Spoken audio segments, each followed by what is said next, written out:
오늘 주시는 말씀은 마태복음 24장 30절에서 36절까지 말씀. 주님의 날을 대비하라. 나한테 같이 한번 합독하겠습니다. 시작. 그때 인자의 징조가 하늘에서 보이겠고 그때 땅의 모든 족속들이 통곡하며 그들이 인자가 구름을 타고 능력과 큰 영광으로 오는 것을 보리라. 그가 큰 나팔 소리와 함께 천사들을 보내리니 그들이 그의 택하신 자들을 하늘 이 끝에서 저 끝까지 사방에서 모으리라. 무화과 나무의 비유를 배우라.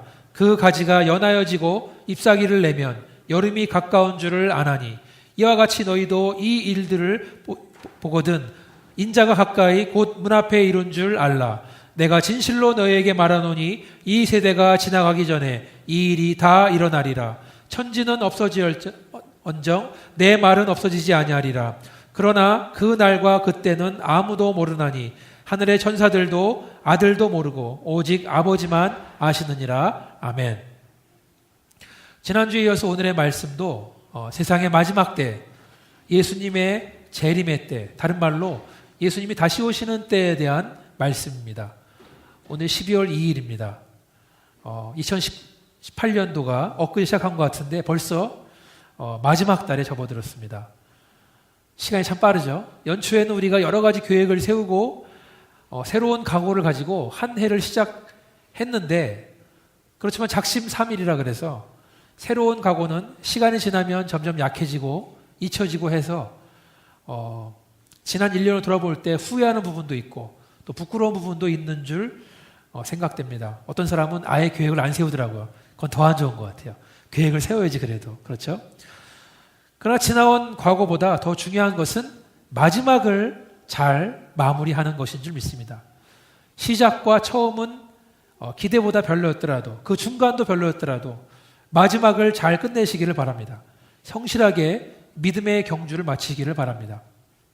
만약에 2018년 한 해를, 만약에 1년의 그 한 해를 인류의 역사를 볼 때, 지구의 역사를 생각해 볼 때 어쩌면 12월은 마지막 때입니다. 지금은 우리가 모든 것을 정리하고 마지막을 대비할 때입니다. 지금 세상을 돌아가는 것을 보면은 사람들이 말세다라고 많이 하잖아요. 세상은 정말 마지막 때라는 것을 공감을 합니다. 오늘 함께 읽은 말씀에 의하면 예수님은 큰 권능과 큰 영광에 쌓여서 하늘 구름을 타고 오신다고 했습니다. 두 번째 오실 때는 그렇게 오신다는 거고, 예수님이 처음 오셨을 때, 그러니까 지금으로부터 한 2000년 전에 예수님이 오셨을 때는 아기 예수로 오셨습니다. 그 모습은 연약한 모습, 종의 모습으로 오셨습니다. 그러나 다시 오시는 예수님은 더 이상 종의 모습이 아닙니다. 더 이상 약한 모습도 아닙니다. 성경에서는 예수님 다시 오실 때는 큰 권능과 큰 영광이 그분을 둘러싸고 있다, 우리가 볼 수 있다는 거예요. 그리고 예수님은 구름을 타고 이 땅에 다시 오신다고 했습니다. 다시 오시는 예수의 모습은 왕의 모습입니다. 다시 오시는 예수의 모습은 재판장의 모습입니다. 예수님이 다시 오시는 날, 그때가 바로 세상의 마지막입니다. 30절에 보니까 예수님이 오실 때에 땅의 모든 족속들이 통곡을 한다라고 나와 있어요. 마지막 때 누가 통곡을 합니까? 예수님을 영접하지 않은 사람들, 예수를 믿지 않은 사람들이 통곡을 한다, 가슴을 친다라고 나와 있어요. 그렇지만 그때가 되면 때는 이미 늦었다. 모든 기회는 지나갔다는 겁니다. 그와 반대로 예수를 믿고 끝까지 견딘 자들은 예수님을 대환영합니다. 천사들은 그들을 위해서 하늘에서 나팔을 붑니다. 천사들은 온 세계를 다니면서 예수 믿는 사람들의 이름을 부르고 그들을 불러 모읍니다. 31절에 보니까 천사들은 예수께 선택한 사람들을 다 모은다. 이 자리에 계신 모든 분들이 다 선택받은 백성인 줄 믿습니다. 그렇게 되시기를 주님의 이름으로 축원합니다. 천사가 나팔 불 때에 생명체를 가지고 와서 그 속에 있는 사람의 이름을 부르는 거예요. 그 명단 속에 여러분들의 이름이 반드시 있기를 주님의 이름으로 축원합니다. 제가 지금 읽어드릴 그 신문 기사는 올해 2018년 1월 달에 난 기사입니다. 미국의 핵과학자회라는 단체가 있는데, 여기서는 매년 초에 모여서 핵이나 기상이변과 같은 세상의 위기를 보면서 지구의 멸망의 날짜를 계산하는 모임이에요. 큰 시계를 갖다 놓고 바늘을 돌리고 있습니다. 제가 읽어드릴게요. 핵 위기 등에 따른 지구 종말을 경고하는 운명의 날 시계, Doomsday Clock, 이것이 자정 2분 전으로 앞당겨졌다. 2분 남았다는 세상의 종말이. 2016년에 이어 2년 연속 자정을 향해 30초씩 나아갔다. 미국의 핵과학자 단체인 핵과학자회는 25일 기자회견을 열어 운명의 날 시계 분침을 23시 58분 00초로 조정했다고 발표했다. 이는 1954년 미국과 소련이 수소폭탄을 실험했을 때와 같은 시각이다. 그러니까 위기가 있으면 점점 시기가 점점 종말로 가고 있고 괜찮아지면 점점 땡겨지는 거예요. 시계 분침은 전 세계 핵무기 상황과 기후변화, 신흥기술의 양상 등을 종합적으로 고려해 결정된다. 이번 시계 조정에는 지난해 북한의 핵실험과 미사일 실험 발사로 조성된 북핵 위기, 그리고 도널드 트럼프 행정부의 강경 노선이 큰 영향을 끼쳤다. 핵과학자회는 북한의 핵무기 프로그램은 북한 자신은 물론 주변국과 미국의 큰 위험 요인이라며 미국과 북한의 과장된 수사와 도발적 행동들이 오판이나 사고에 의한 핵정쟁 가능성을 키우고 있다고 우려했다. 이 단체는 지난해 미 대통령 선거 기간 중 도널드 트럼프가 핵무기의 사용과 확대를 부르짖고 기후변화에 대한 과학적 공감대를 불신한 점을 시계 분침의 조정 이유로 들었다. 지구 종말 시계로 불리는 이 운명의 날 시계는 핵전쟁 위기를 경고하기 위해 1947년 미국 시카고 대학 핵물리학자들이 주도로 고안됐다. 원자폭탄 개발 프로젝트 맨하탄 계획에 참여했던 과학자들이 주적으로 참여했다. 이들은 세계 핵무기 개발 상황과 국제관계 긴장 수준을 반영해 그동안 20차례에 걸쳐 시계의 분침을 수정해왔다. 2007년 이후 기후변화를 인류 멸망의 새로운 위협으로 추가했다. 그러니까 기후변화, 온난화 현상도 멸망의 새로운 요인이라는 거예요. 1947년 종말 시기가 처음 등장했을 당시 설정 시각은 자정 7분이었다. 종말에 가장 가까웠던 때는 미국과 소련이 수소폭탄 실험을 강행했던 당시 운명의 날 시계는 자정 2분 전이었다.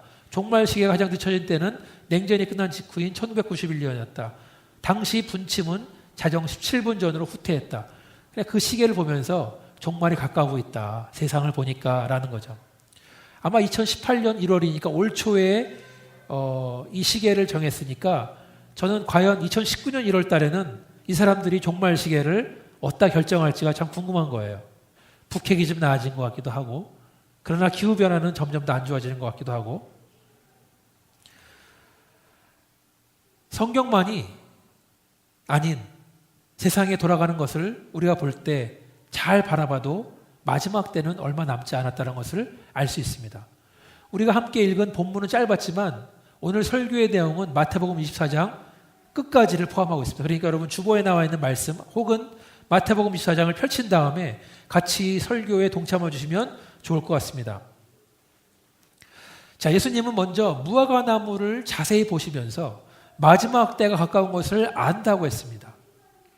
그런데 오늘 32절부터 36절까지 반복되는 단어가 있어요.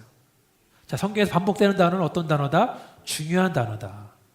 제가 힌트를 드린 것 같은데 어떤 단어가 나옵니까? 네, 그 단어는 안다라는 단어예요.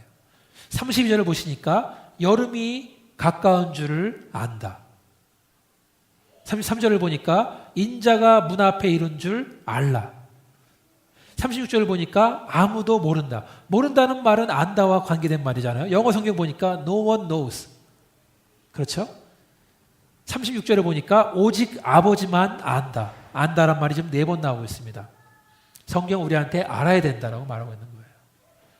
예수님 당시에는 무화과나무를 보면은 계절이 바뀌는 것을 알 수 있었어요. 사람들은 무화과나무의 가지가 연해지고 잎사귀를 내기 시작하면 아, 이제 여름이 오는구나 라고 생각을 했다는 겁니다.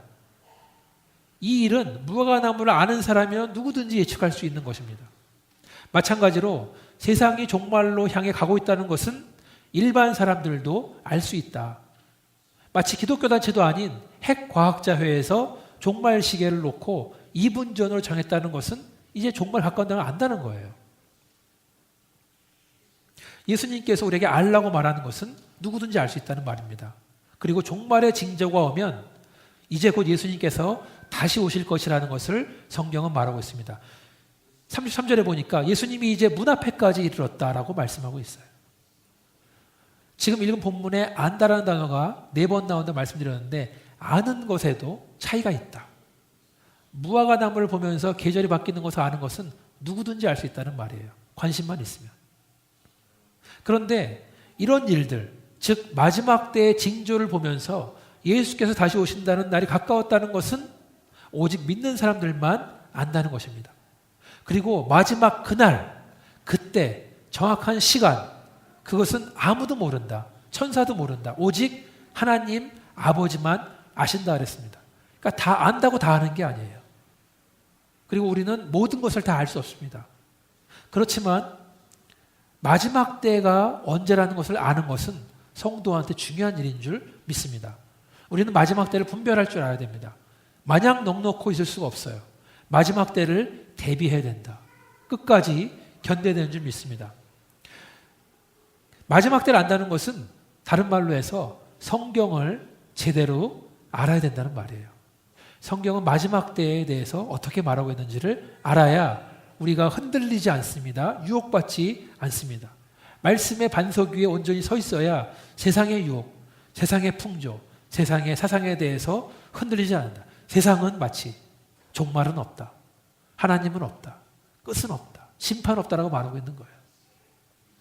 마지막 때를 대비하는 두 번째 자세는 우리는 깨어 있어야 된다. 42절에 보시면 여러분 성경이나 주보에 보시면 나와 있죠. 그러므로 깨어 있으라. 어느 날에 너희 주가 임할는지 너희가 알지 못함이니라. 43절에 보니까 만일 집주인이 도둑이 어느 시각에 올 줄 알았더라면 깨어 있어 그 집을 뚫지 못하게 하였으리라. 자, 그러면서 오늘 본문에서 깨어 있으라고 말하면서 지금 성경은 노아 시대의 이야기를 하고 있습니다. 노아의 방주 이야기는 창세기 6장에 나옵니다. 그 당시에는 인간의 죄악이 너무나 악해서 하나님께서 노아와 노아 가족을 제외한 모든 생명체를 없애기로 계획을 세웁니다. 사람만 없애는 것이 아니라 이 땅에 있는 모든 생명체까지 없애십니다.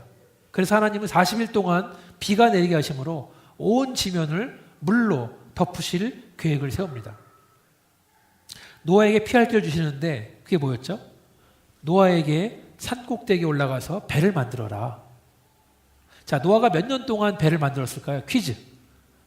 노아가 산꼭대기에 몇 년 동안 배를 만들었을까요? 물론 정확한 기간 나와 있지 않지만 적어도 100년에서 120년 동안 만들었다고 추정을 합니다. 노아 홍수 이전의 사람들은 약 900년을 살았기 때문에 100년의 기간이 물론 짧아 보일 수 있지만 그렇지만 노아는 약 500세를 전으로 시작해서 배를 만들기 시작해서 600살이 지난 다음에 홍수가 났다. 100년을 만든 거예요. 그러면서 노아는 100년 동안 배를 만들면서 심판의 메시지에 전할 기회가 있었다는 거예요. 사람들은 그걸 봤다는 거죠.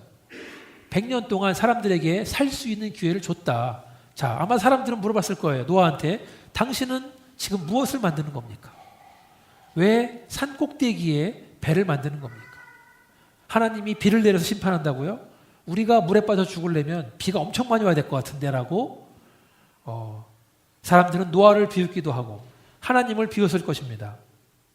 노아가 하는 일에 관심을 갖고 처음에는 주목했지만 시간이 지나면서 무시하고 나중에는 노아와 노아의 배는 잊혀졌을 것이다. 왜냐하면 그때에도 세상은 워낙 바쁘게 돌아가고 재밌는 것이 많았기 때문에. 본문의 38절에 보니까 이렇게 나와 있습니다. 노아가 방주에 들어가던 날까지 사람들은 먹고 마시고 장가들고 시집가고 있었다. 그리고 비가 내리기 시작하고 물이 불어서 홍수가 나고 결국에는 물에서 다 죽을 때까지 사람들은 심판을 깨닫지 못했다고 말하고 있어요. 노아는 100년 이상 배를 만들면서 하나님의 심판에 대한 소식을 전했지만 사람들은 너무나 태평하게 평소대로 살았다. 어쩌면 어떤 사람들은 노아가 산에 배를 짓는 거 보면서 배를 만들려면 아마 몇 병이 더 필요할지도 모르겠다라고 말할지 모르겠어요. 어쩌면 심판은 없을 것이다라고 말할지 모르겠습니다. 그러나 심판의 날은 왔습니다. 천천히 온 것 같지만 결국에는 도착을 했다. 하나님께서 노아가 만든 방주의 문을 하나님이 손수 닫으셨는데 그 순간까지 사람들은 평범하게 살았다는 거예요. 지금 우리가 살고 있는 이 시대 사람들도 평범하게 살고 있습니다. 장가가고 시집가고 먹고 마시고 즐기고 심판은 없다 생각합니다. 그리고 복음을 메시지는 늘 있을 것이다. 또 노방전도 하러 나왔구나. 그럴 수 있어요, 사람들은. 그렇죠? 천국에 갈 수 있는 기회는 항상 있을 것이라고 생각할지 모르겠습니다. 그렇지만 마지막 때 예수님 오시고 나면 이제는 기회는 없다라는 말씀입니다. 또 한 가지 비유를 보니까 두 여자가 맷돌질을 함께 하다가 한 사람은 예수님이 데려가고 한 사람은 버림을 당했다. 41절에 나와 있습니다. 그 시기는 예상할 수 있지만 구체적으로 몇 월 며칠인지는 모른다는 거예요. 알았으면 그렇게 아니겠죠. 또 한 가지 비유는 도둑에 대한 비유입니다. 우리는 도둑을 막기 위해서 담도 튼튼히 쌓고 열쇠도 좋은 걸 만듭니다. 어떤 사람은 경비회사를 고용해서 집을 지킵니다. 그렇지만 도둑들은 자기가 올 시간을 알리지 않고 몰래 오는 거예요. 언제 올지 모르는 겁니다. 성경은 우리한테 깨어 있어라 라고 말합니다. 그러면 깨어 있다란 말의 반대말이 뭘까요? 잠들어 있는 거죠. 잠들어 있는 거죠. 홍수가 올 텐데 사람들은 잠을 자고 있다. 도둑이 올 텐데 사람들은 잠을 자고 있다는 거예요. 저는 예수 안 믿는 사람만 잠을 자는 줄 알았었는데 예수 믿는 사람들도 중요한 순간에 잠이 들어 있을 수 있다라는 거예요. 우리가 지금 함께 읽은 이 마태복음 24장의 본문은 마가복음에는 13장에 나오고 누가복음에는 21장에 나옵니다. 마가복음 13장 33절 혹시 여러분 성경에 있는 분들 펴주시면 마가복음 13장 33절을 보시면 이렇게 나와 있습니다. 주의하라 깨어있으라 그때가 언제인지 알지 못함이니라. 근데 성경 있으신 분들 누가복음 13장 34절 보면은 깨어있으라는 말 옆에 조그만 숫자가 붙어 있어요. 성경에만 나와 있습니다. 제 성경에는 작은 글씨로 그 깨어있어라 이 말에 넘버 2가 붙어 있습니다. 그리고 성경의 밑에 보면은 메모가 나와 있는데 이렇게 나와 있습니다. 2번 나온 다음에 어떤 사본에는 깨어있어 기도하라 라고 나와 있다는 거예요. 그 깨어있으란 말에 깨어있어 기도하라고 나온 거예요. 제가 가지고 있는 영어 성경 NIV에는 조그만 글자 K로 나와 있습니다. 똑같은 말이 써 있어요. 깨어있어 기도하라. 그러니까 마가복음에 의하면 깨어있다라는 말은 깨어있어 기도하라라는 거예요. 또 누가복음 21장 36절에 보면 똑같은 말씀인데 이렇게 나와 있습니다. 이러므로 너희는 장차 올 이 모든 일을 능히 피하고 인자 앞에 서도록 항상 기도하며 깨어 있어라. 자, 깨어 있으란 말에 기도가 같이 가는 거예요. 다시 말해서 깨어 있다는 말은 기도하라는 말이에요. 그 말은 성도라고 할지라도 믿는 자라 할지라도 잠들 수 있다. 기도하지 않으면 잠자고 있을 수 있다는 거예요. 사랑하는 여러분, 지금은 기도할 때입니다. 마지막 때를 대비하면서 늘 깨어 있고 항상 기도를 해야 된다는 말씀이에요. 저는 우리 교회 성도들이 기도꾼들이 되기를 주님의 이름으로 축원합니다. 우리 교회는 기도회 프로그램이 있어요. 주중에 6시에 모여서 매일 기도를 하고 있고 토요일 날은 7시에 모여 기도합니다. 주중에 기도할 때 여러분 나와보신 분이 몇 분 계시지만 주로 저랑 제 아내랑 미나랑 많이 했어요. 기도를. 물론 다른 분도 오신 적이 많이 있지만 근데 이제 집사람이 지금 대학원을 졸업하면서 교생 실습을 매일 나가요. 그러니까 새벽에 일어나서 도시락도 챙겨야 되고 자기 먹을 거 싸야 되고 또 그러다 보니까 새벽기도 나오기 너무 힘든 거예요. 그래서 제가 아침에는 그러면 집에서 잠을 더 자고 도시락을 싸라, 애들 도시락을. 그다음에 제가 혼자 나오기 시작합니다. 혼자 새벽기도 나오니까 누구 라이드 할 필요가 없는 거예요. 그러니까 저 혼자 기도하다가 말씀 보다가 또 기도하다가 묵상하다가 자유롭게 하는 좋은 점은 분명히 있습니다. 그런데 문제가 있는 거예요. 두세 사람이 기도하다가 혼자 기도하니까 자꾸 영적인 싸움을 나 혼자 하는 것 같은 거예요. 그래서 지난주부터 저는 마음이 굴뚝 같았는데 집사람이 얘기하더라고요. 그럼 밤에 기도하자 우리가. 밤에 10시에 두 사람이 기도합니다. 집에서. 저는 여러분들이 교회에 나와서 기도하면 더 좋지만 교회에 나오지 않더라도 집에서 기도하시기를 주님의 이름으로 축원합니다. 혼자 하지 마시고 두 사람이 같이 기도하시기를 축원합니다. 토요일 아침에 7시에도 기도합니다. 근데 처음에 제가 오니까 6시에 토요일 날 기도회가 있어서 7시로 했습니다. 토요일 날 좀 늦잠 주무시고 7시에 하자. 근데 그 효과는 별로 오래 안 가더라고요. 똑같이 많은 분이 나오지 않습니다. 이해합니다. 왜냐하면은 직장 생활에 지치고 피곤해서 그러기 때문에. 그리고 육신의 연약함에 대해서 하나님도 잘 이해하실 것이다 생각합니다. 그렇지만 동시에 기도에 대한 부담감은 여전히 제 마음속에 있습니다. 성도들로 하여금 기도하게 해야 되는데 명령하시는데 어떻게 되나. 제가 기도하면서 하나님이 아이디어를 주신 거예요. 뭐냐 하면 2019년부터는 좀 달라지는데 제가 수요일 날은 수요 예배, 수요 성경 공부가 있습니다. 그래서 공식적으로는 수요 성경 공부 모임을 없애고 성경 공부를 안 한다는 말씀은 아니에요. 지금 목요일도 하고 있기 때문에 수요일, 목요일. 앞으로 매주 금요일 날 밤에 모여서 심야 기도회를 할 계획입니다. 일주일 동안 열심히 일하시고 토요일 날 쉬니까 밤에 모여서 같이 기도하기를 원합니다. 아직 뭐 몇 시 할지 정하지 않았지만 밤에 모여서 기도하고 그럴 계획입니다. 그래서 심야 기도회를 모이면 토요일 날 기도회는 과감하게 없앨 생각입니다. 그래서 밤에 모여서 같이 기도하고 또 끝난 다음에 뭐 야식을 먹을 수도 있고 교제할 수 있고 그렇지만 중요한 것은 기도가 중요하다. 우리는 쉬지 말고 기도해야 됩니다. 늘 깨어서 기도해야 됩니다. 부르짖으면서 기도해야 됩니다. 기도해 보지도 않고 부르짖어 보지도 않고 문도 두드려 보지도 않고 포기한 적이 얼마나 많은지를 모르겠어요. 기도는 어려운 게 아니에요. 마음에 있는 무거운 짐 쏟아놓는 거예요. 마음의 걱정과 근심과 세상 염려를 말하는 거예요. 그게 기도예요. 뭐 아주 아름다운 언어로 미사옥으로 뭐 목소리를 막 붓게 되면서 하나님을 원하시는 것이 아니라 진실한 기도. 우리는 우리 자신을 위해 기도해야 됩니다. 가족을 위해서 기도해야 됩니다. 남편을 위해서, 자녀를 위해서 기도해야 됩니다. 생각해 보세요. 자식을 위해서 기도하지 않는 것과 기도하는 것과 차이가 없겠어요? 있죠. 있습니다. 분명히 있습니다. 또 교회를 위해 기도해야 됩니다. 하나님께서 이 교회를 사용하시는 교회가 될 수 있도록 기도해야 됩니다. 목회자를 위해서 기도해야 됩니다. 나라와 민족을 위해 기도해야 됩니다. 잃어버린 영혼들, 교회를 떠난 영혼들을 위해서 기도해야 됩니다. 저는 우리가 모여서 함께 한 마음으로 기도하면 하나님께서 놀라운 일들을 보여줄 줄 믿습니다. 닫혀있던 우리의 입술이 열리고 답답한 우리 마음이 열리고 성령의 능력으로 하나님이 주시는 기도 제목으로 함께 모여서 기도하는 저와 여러분 되기를 주님의 이름으로 축원합니다. 시편 81편 30절에 보니까 나는 너를 애굽 땅에서 인도하여 낸 여호와 내 하나님이니 내 입을 크게 열라 내가 채우리라. 내 입을 크게 열라 내가 채우리라.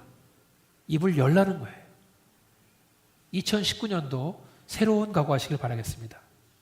주님께 입을 크게 열어서 기도하고 주님의 은혜를 입을 크게 벌린 만큼 받기를 간절히 소망합니다. 주님 채워주셔서. 마지막 때를 대비하는 성도의 첫 번째 자세는 종말의 때가 언제인지를 알아야 된다는 거였어요. 성경을 아는 것만큼 중요한 것이 없습니다. 세상을 분별하고 판단하려면 성경을 알아야 돼요. 말씀의 반석 위에 있어야 된다. 두 번째로 우리는 늘 깨어서 있어야 된다. 늘 깨어있다는 말은 기도하라는 겁니다. 그것이 마지막 때를 대비하는 성도의 자세입니다. 마지막은 뭘까요? 44절에 보니까 이러므로 너희도 준비하고 있어라. 생각하지 않은 때에 인자가 오리라 말씀하고 있습니다. 자, 마지막 때를 준비하는데 어떻게 하는 것이 마지막을 준비하는 것인가? 44절에 바로 뒤에 45절 보니까 예수님이 충성되고 지혜 있는 종에 대해서 말씀하십니다. 종에 대해 말씀하시는 거예요. 자, 주인은 지금 먼 곳으로 여행을 떠났습니다. 그리고 주인은 종한테 모든 재산과 모든 자기의 집에 대한 권한을 맡기고 떠난 거예요. 그리고 주인은 언젠가는 반드시 다시 오신다. 근데 성경에 보니까 충성되고 지혜 있는 종이 있는 방면에 악한 종도 나온다. 충성되고 지혜 있는 종은 주인 대신에 모든 종들을 맡아서 통솔하고 그들에게 제때 양식을 나눠준다는 거예요. 그러니까 이제 봉급을 주는 거겠죠.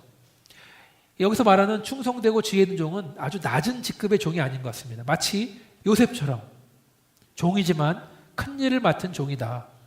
이 일을 맡은 큰 일을 맡은 엄중한 자리에 있는 종이었습니다. 그 종은 주인을 대신해서 주인의 종들을 다스리고 때에 따라 먹을 것을 주었다. 주인이 돌아왔을 때 이 종은 주인이 있건 간에 없건 간에 지혜롭고 충성되게 일했구나 하는데 상급을 준다는 거예요. 주인은 그 종한테 주인의 모든 소유를 맡기기로 결정을 한다는 거예요. 재산이 워낙 많으니까 네가 알아서 굴려라. 그러나 첫 번째 종과 같은 지위, 같은 막중한 일을 해야 되는 또 다른 종, 이 사람은 달랐어요. 이 사람은 주인은 천천히 올 것이다라고 생각을 합니다. 아니 어쩌면 주인이 늦게 오길 바라고 주인이 아직 오지 않았으면 좋겠다고 생각할지 모르겠어요. 이 사람은 자기의 권력과 지위를 이용해서 자기 동료 종들을 때렸다라고 말하고 있어요. 그리고 술 친구들과 어울려서 먹고 마셨다. 그는 주인이 언제 올지 전혀 생각도 예상도 하지 않았다는 거예요. 깨어있으라 그랬었는데 술에 취해서 항상 취해 있는 겁니다. 그러나 어느 날 주인은 예고 없이 집으로 닥칩니다. 그리고 주인은 그 악한 종을 심판합니다. 엄히 때리고 외식하는 자가 받을 벌에 처한다. 그렇게 징벌합니다. 그리고 악한 종은 거기서 슬피 울며 이를 갈 것이다 라고 말하고 있습니다. 자, 하나님께서 우리를 하나님의 종으로 부르신 줄 믿습니다. 그런데 어떤 종은 충성되고 지혜로운 종이고 어떤 종은 악한 종이다라고 말하고 있어요. 여러분 하나님께 어떤 종입니까? 어떤 종이세요? 저와 여러분은 충성되고 지혜로운 종이 되시기를 주님의 이름으로 축원합니다. 종한테 맡겨진 사명은 막중한 사명이에요. 작은 사명이 아니라는 거예요. 대충 할 사명이 아닙니다. 목숨을 다해서 힘을 다해서 수행해야 되는 사명입니다. 주인이 볼 때는 열심히 하는 것 같이 하고 주인이 없다고 대충 하는 그런 종이 아니라는 거예요. 저는 예수님께서 마지막 때를 말씀하시면서 우리한테 종이라고 말씀하신 것이 참 중요한 가르침이라고 믿습니다. 우리는 하나님의 종입니다. 종은 주인이 언제 올지를 알아야 됩니다. 그리고 주인이 당장이라고 올 것처럼 그런 마음으로 생각하며 살아야 된다고 믿습니다. 그래서 종은 늘 깨어 있어야 된다. 종은 맡겨진 사명, 맡겨진 시간, 맡겨진 자본을 가지고 열심히 주를 위해서 일을 해야 되는 줄 믿습니다. 예수님께서는 마지막 때를 잘 알아야 된다고 말씀하셨습니다. 안다는 것은 분별하는 거예요. 로마서 12장 2절에 보니까 너희는 이 세대를 본받지 말고 오직 마음을 새롭게 함으로 변화를 받아 하나님의 선하시고 기뻐하시고 온전하신 뜻이 무엇인가 분별하도록 하라. 아무거나 다 먹지 말라는 거예요. 분별해서 먹으라는 거예요. 마지막 때를 안다는 것은 이 세대를 본받지 말라는 겁니다. 세상은 종말은 없다고 말합니다. 하나님 없다고 말합니다. 심판 없다고 말합니다. 심각한 얘기는 잊어버리고 이 순간을 행복하게 지내라 라고 말하는 거예요. 그렇지만 우리 믿는 자들은 그렇지 않다는 것을 알고 있습니다. 두 번째로 우리는 늘 깨어 있어라. 깨어 있다는 것은 기도하는 것도 되지만 경계한다는 것도 되는 겁니다. 도둑을 경계하고 적군이 쳐들어올지 안 쳐들어올지를 경계해야 됩니다. 기도해야 된다 그랬는데 그 말은 마지막을 준비하려면 기도로서 하나님의 도우심을 구하고 기도로서 하나님의 보호를 구하는 것이 바로 우리의 기도 제목이 되어야 됩니다. 마지막으로 종들은 늘 마지막 때를 예비해야 된다. 그것은 하나님께 속한 참된 종, 충성되고 지혜로운 종으로 살아야 한다는 것입니다. 하나님께서 종들인 우리에게 많은 것을 맡기셨습니다. 근데 사명이 있어요. 사명이 우리한테는. 미션이 있습니다. 우리는 성실하게 그 사명을 수행해야 될 줄 믿습니다. 저를 포함한 여러분 모두 하나님의 충성된 종, 지혜로운 종 되시기를 축원합니다. 우리 교회는 성도들이 주님의 일꾼들이 돼서 주의 손가발이 돼서 맡기신 사명, 영혼 구원의 사명, 하나님께 온전히 예배하는 사명을 충성되고 지혜롭게 수행하기를 소망합니다. 그런 교회가 되시기를 주님의 이름으로 축원합니다. 같이 한번 1분 정도 기도하실 때에 우리가 말씀을 생각하면서 우리가 하나님 마지막 때를 분별하기 원합니다. 알기 원합니다. 또 아버지 하나님 우리가 늘 깨어 기도하기 원합니다. 또 아버지 하나님의 종으로서 우리가 맡긴 사명을 잘 감당할 수 있도록 도와주셔서 세 가지 녹화하면 통성으로 기도하시겠습니다. 아버지 하나님 감사합니다. 그렇습니다. 주님, 우리가 이 마지막 때에 하나님의 종으로서 아버지 하나님 늘 깨어 기도할 수 있도록, 마지막 때를 분별할 수 있도록, 충성되게 살 수 있도록 하나님 도와주시기를 간절히 원합니다. 아버지 하나님, 주님께서 맡긴 사명을 우리가 온전히 감당할 수 있도록 도와주시고, 아버지 이 교회가 하나님의 쓰임받는 교회 될 수 있도록 아버지 인도하여 주셔서 아버지 하나님 도와주시기를 간절히 원하고, 그 사명 감당할 수 있도록 그런 교회 될 수 있도록 하나님 역사하여 주시옵소서. 아버지 하나님 감사합니다. 오늘 주신 말씀, 아버지 우리에게 마지막 때를 향해 달려가고 있는데, 아버지 우리가 세상의 징조를 보면서 흔들리거나 믿음이 약해지는 것이 아니라 오히려 하나님의 다시 오시는, 예수님의 다시 오실 때를 확실히 알 수 있도록, 그리고 늘 깨어 기도할 수 있도록, 그리고 맡겨진 사명을 감당하는 종들이 될 수 있도록 하나님 도와주시고, 우리 교회가 그 사명에 충실한 교회 될 수 있도록 인도하여 주셔서 이 모든 말씀을 예수님의 이름으로 기도했습니다. 아멘.